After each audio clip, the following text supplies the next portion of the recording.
जामनगर गांव के अनाथ आश्रम के मालिक की अचानक मौत के बाद उस अनाथ आश्रम के सभी कर्मचारियों ने अनाथ आश्रम के काम को हमेशा के लिए छोड़ दिया, जिसके चलते वो अनाथ आश्रम हमेशा के लिए बंद हो गया और उसके अनाथ बच्चे और लोग सड़कों पर निकलकर इधर से उधर अपने बेहतर जीवन की तलाश में निकल पड़ते हैं। उन सारे अनाथों में एक 10 साल की अनाथ बच्ची थी, मानसी, जिसका इस संसार में अपना कोई नहीं था। अब कहाँ जाऊं मैं? अनाथ आश्रम तो बंद हो चुका है। मानसी ना किसी को जानती थी, ना उसका अपना कोई था। तभी वो अनाथ बच्ची गांव में इधर से उधर भटकने लगती है। रात का समय मानसी सवेरे से भूखी प्यासी एक ढाबे के पास आती है और वहां के मालिक से खाना मांगने लगती है। चल निकल यहाँ से, पता नहीं कहाँ कहाँ से मुंह उठाकर चले आते हैं। मानसी उदास मन लिए एक दूसरे होटल में जाती है। इसी तरह मानसी हर जगह जाकर लोगों से खाना मांगने लगी, पर गरीब देखकर कोई मानसी की सहायता नहीं करता था। तभी मानसी एक पुराने स्कूल के बाहर सीढ़ियों पर आकर लेट जाती है। अब क्या खाऊं मैं? कितनी भूख लगी है मुझे। छोटी बच्ची मानसी भूख की तड़प में बेतहाशा रोए जा रही थी। अगली सुबह मानसी की आंख खुलती है तो वो सामने देखती है, जहाँ कई सारी दुकानें थी और कई सारे ठेलों पर बड़ा पाव, आलू टिकिया और भी तरह तरह के पकवान बिक रहे थे। अरे वाह, इतनी सारी दुकानें! तभी मानसी बाहर आती है और आसपास के सभी दुकानों में जाकर खाना मांगने लगती है। मुझे तो कोई भी कुछ खाने के लिए नहीं दे रहा। भगवान जी, अब क्या करूं मैं? कैसे मैं अपने लिए खाने की व्यवस्था करूं? मानसी लोगों के बर्ताव को देखकर काफी दुखी होने लगती है। तभी एक बूढ़ी महिला अनीता मानसी की बात सुनकर उसके पास आती है। बिटिया, तू यहाँ ऐसे क्यों बैठी है? तेरा घर नहीं है क्या? तभी मानसी अपने जीवन में आए तूफान बर्बादी के बारे में सारी बात अनीता को बताती है। बिटिया, तेरे साथ तो बहुत ही बुरा हुआ है। ये लो बिटिया 10 रुपए, इन पैसों से कुछ खा लेना।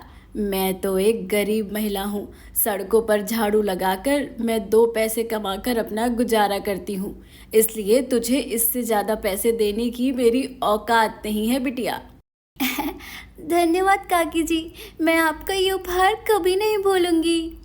बिटिया, ये ज़माना बहुत अलग है। यहाँ किसी को किसी के दर्द की कोई परवाह नहीं। इसलिए इस दुनिया में अगर खुलकर मज़े से जीना है ना, तो हमें खुद अपने पैरों पर खड़े होकर इस काबिल बनना होता है कि हम अपने लिए 2 समय के खाने की व्यवस्था कर सके।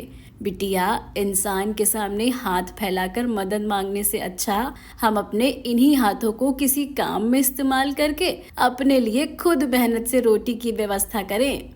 इतना कहकर अनीता वहां से चली जाती है। काकी जी जो भी बात मुझसे कहकर गए वो बिल्कुल सच है। इस जमाने में किसी के सामने हाथ फैलाने से तो अच्छा अपने इन्हीं हाथों से मेहनत करके अपना गुजारा करना सही है। हाँ, अब से मैं भी मेहनत करके पैसे कमाऊंगी और अपने इस वीरान दुख भरे जीवन को खुशियों में बदल कर दिखाऊंगी। तभी वो एक इलाके में आती है जहाँ एक बूढ़ा आदमी अपने ठेले पर आलू के चिप्स बनाकर बेच रहा था। तभी मानसी उस बूढ़े आदमी कमलेश से काम मांगती है। हाँ, मेरे पास एक काम है बिटिया। मैं रोज गांव की कुछ दुकानों पर अपने चिप्स ले जाकर बेचता हूँ। अगर तू मेरा ये काम करेगी तो मैं तुझे रोज के 50 रुपए दिया करूँगा और साथ में एक समय का खाना भी दिया करूँगा। मानसी कमलेश को काम के लिए हाँ कह देती है। तभी मानसी उसी समय कमलेश के पास से कई सारे आलू चिप्स 2 बड़ी पन्नी भरकर लेती है और उन्हें अपने सिर पर उठाकर कड़ाके की धूप में दूर दराज एक दुकान में आती है और उस दुकान वाले को एक पन्नी के आधे चिप्स दे देती है। हाँ, ये दुकान तो कितनी दूर है, चल चलकर तो हालत खराब हो गई मेरी। अब बाकी की ये 4 दुकानें कहाँ होंगी? इसी तरह मानसी 5 दुकानों पर काफी दूरी तय करके आलू चिप्स देकर कमलेश के पास चली आती है। हाँ, वो दुकानें तो काफी दूर थी काका जी, चल चलकर हालत खराब हो गई मेरी तो। हाँ बिटिया, अब इस बुढ़ापे में मुझसे इतनी दूर चला नहीं जाता, इसीलिए तो मैंने तुम्हें काम पर रखा है। अच्छा, ये लो मेरा टिफिन, इसमें नीचे वाले डिब्बे में मैंने तुम्हारे लिए खाना रखा है।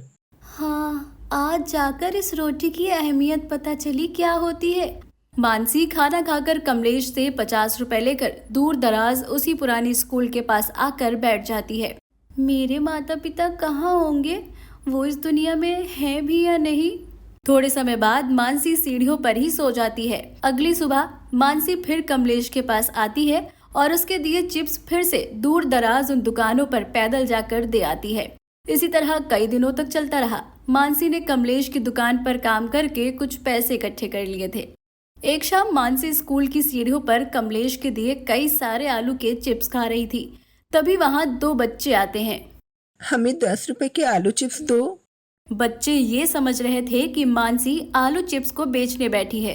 अरे मैं ये चिप्स बेच नहीं रही हूँ, तो दीदी हमें दे दीजिए ना थोड़े चिप्स खाने को 10 रुपए के। मानसी दोनों को 10-10 रुपए के थोड़े आलू चिप्स दे देती है। अगर मैं ऐसे ही कमलेश काका से चिप्स लाकर यहाँ बेचूं तो मेरी अलग से अच्छी कमाई होने लगेगी। तभी अगले दिन से मानसी कमलेश को पैसे देकर उससे चिप्स खरीद कर लाने लगी और उन्हें स्कूल के बाहर बैठकर बेचने लगी। जहाँ राह चलते आते जाते लोग मानसी से चिप्स खरीद कर खाने लगते हैं। कुछ साल यूं ही बीत जाते हैं। मानसी अब बड़ी हो चुकी थी। अब वो कमलेश की ऑर्डर देने शहर भी आती थी।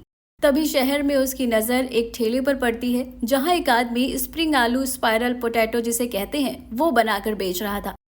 अरे ये आदमी आलू का क्या बना रहा है। मानसी उस ठेले वाले अजीत के पास आती है और उससे स्पाइरल स्प्रिंग पोटैटो के बारे में पूछने लगती है। इसे स्प्रिंग पोटैटो कहते हैं। ये खाने में बड़े ही स्वादिष्ट होते हैं। अच्छा, कितने का एक है ये? 40 रुपए का एक है ये। अच्छा, मुझे एक दे दीजिए ये। तभी अजीत मानसी को एक स्प्रिंग पोटैटो गर्मा गर्म मसाला लगा कर देता है। वाह यार, ये तो बड़ी कमाल की चीज है। आलू से इतनी अच्छी चीज भी बनती है, ये तो मुझे पता ही नहीं था। ये मशीन कितने की आती है? 1000 रुपए की। अगर मैं भी ऐसे स्प्रिंग पोटैटो बनाकर अपने गांव में बेचूं तो वहां तो मेरे स्प्रिंग पोटैटो बहुत बिकेंगे। तभी मानसी अजीत से स्प्रिंग पोटैटो बनाने की सारी प्रक्रिया सीख लेती है और जैसे तैसे करके अगले दिन से अपनी दुकान में अपनी लाई नई मशीन से स्प्रिंग पोटैटो बनाने लगती है। तभी कुछ लोग मानसी के पास आते हैं। अरे वाह, स्पाइरल पोटैटो अपने गांव में, क्या बात है। कितने का है एक स्प्रिंग पोटैटो? केवल 30 रुपए का एक है। अच्छा, हमें 2 स्प्रिंग पोटैटो देना। और सब मजे से मानसी के हाथ के बने स्प्रिंग पोटैटो खाने लगते हैं।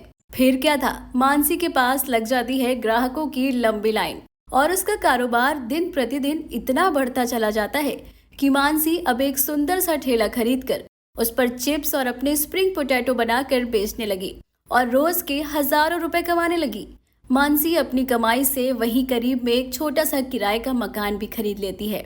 एक छोटी बच्ची जिसका इस दुनिया में ना कोई वजूद था ना कोई पहचान थी, फिर भी उसने अपने दम पर अपनी मेहनत साहस से खुद की एक नई पहचान बनाई और आज इतनी फेमस होकर रोज के हजारों रुपए कमाती जा रही है।